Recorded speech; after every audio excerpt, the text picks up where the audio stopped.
এখানে মাছ চাইতেছি 3 লাখ টাকা। কে বা কারা আইতো ট্যাবলেট দিয়ে আমার মাছগুলো ধ্বংস ফলাইছে। পুকুরের পানিতে ভাসছে হাজার হাজার মৃত মাছ। রাতের অন্ধকারে বিষ প্রয়োগ করে মেরে ফেলা হয়েছে প্রায় 3 লক্ষ টাকার মাছ। ঘটনার পর হাতে মৃত মাছ নিয়ে কান্নায় ভেঙে পড়লেন লালমনিরহাটের আদিতমারি এলাকার মৎস্য চাষী কাচু মিয়া। কল্যাণ নিয়ে মাছ চাষি এই পুকুরে, আমি একজন অসহায় মানুষ। এই পুকুর টেনেছি 50,000 টাকা কল্যাণে 1 বছরের জন্য। এখানে মাছ চাইতেছি 3 লাখ টাকা।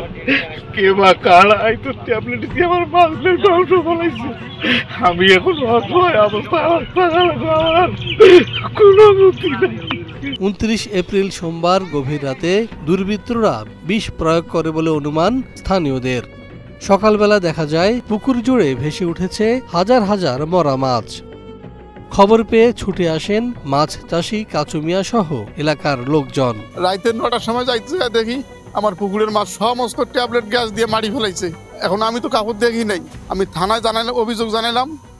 আমি এইখানে ব্যয় করছি, এই ক্ষেত্রে আর আমার কোনো অনুমতি নাই। আমি 1 লাখ টাকা এনজিও লোন করছি, খালি মাত্র 1 টাকা খালি কিস্তি গেছে বেড়াগে। বিষ প্রয়োগের ফলে এই মাছ বিক্রি এবং খাবার অনুপযুক্ত।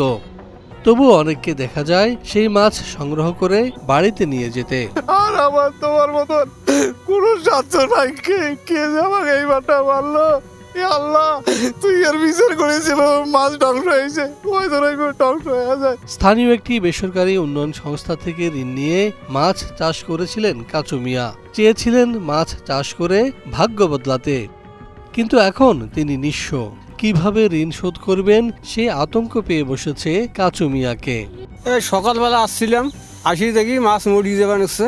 কত হাজার হাজার লোক মাছ কুড়ি নিয়ে গেছে, আমিও কুড়ি নিয়ে গেছি। সব মাছ মরছে, বিষ দিছে মনে হয়। বিষ না দিলে তো মাছ মরলে হয়। এদিকে ঘটনাস্থল পরিদর্শন করেছেন আদিতমারি মৎস্য কর্মকর্তা আসাদুজ্জামান এবং অভিযোগ পেলে আইন অনুযায়ী ব্যবস্থা নেওয়া হবে বলে জানিয়েছেন আদিতমারি থানার ওসি তদন্ত রফিকুল ইসলাম।